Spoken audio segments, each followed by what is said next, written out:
ఈ అతి తెలివితేటలు అవసరం లేదు మిస్టర్ రేవంత్ రెడ్డి గారు. నువ్వు మొన్న ముఖ్యమంత్రి అయిన తర్వాత నీ సొంత జిల్లాలో కూడా బీఆర్ఎస్ పార్టీ ఎమ్మెల్సీ గెలిచింది, గెలవలేదా మొన్న? అహంకారంతో మాట్లాడితే ప్రజలు నిన్ను అత్తపాతాల లోకానికి దొక్కుతారు బిడ్డ, జాగ్రత్త అని హెచ్చరిస్తా ఉన్నా నేను. నీకు బేసిన్ల గురించి మినిమం అవగాహన లేదు. దేవాదులు ఏ బేసిన్లో ఉందంటావు, బంకచెర్ల యాడు ఉందంటావు. బాసన్ల గురించి తెలిసినంత ఈజీ కాదు బేసిన్ల గురించి తెలుసుకోవడం.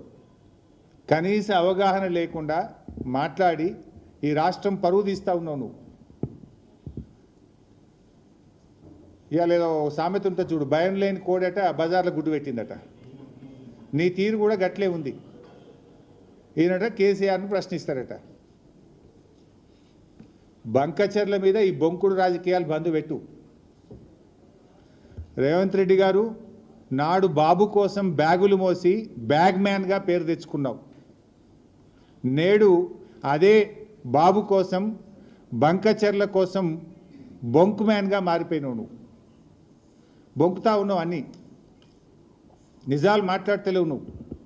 నువ్వే చెప్పినావు. అయినా ఏం చెప్పినావు నువ్వు? నా స్కూల్ బీజేపీ, నా కాలేజ్ తెలుగుదేశం, నేను ఉద్యోగం చేస్తున్నది కాంగ్రెస్ పార్టీలో అని నువ్వే చాలాసార్లు చెప్పినావు మిస్టర్ రేవంత్ రెడ్డి.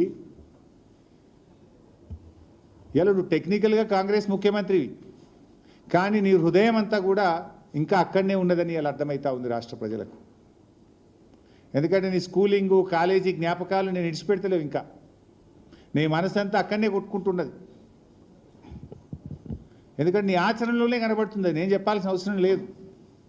పోయినసారి కృష్ణా జలాల్లో 65 టీఎంసీలు ఆంధ్రాకు ఎక్కువ ఇచ్చినటువంటి తీరు కానీ, ఇలా గోదావరి బనకచెర్లకు నువ్వు తలుపులు తెలిసిన తీరు కానీ ఏమర్థమవుతుంది? నీ స్కూల్ ఏజ్లో కాలేజ్ ఏజ్లో ఉన్న ఆ చంద్రబాబు నాయుడు గారితోనో తెలుగుదేశం పార్టీతో ఉన్న నీ అనుబంధాలు ఇంకా నువ్వు మర్చిపోలేకపోతున్నావు.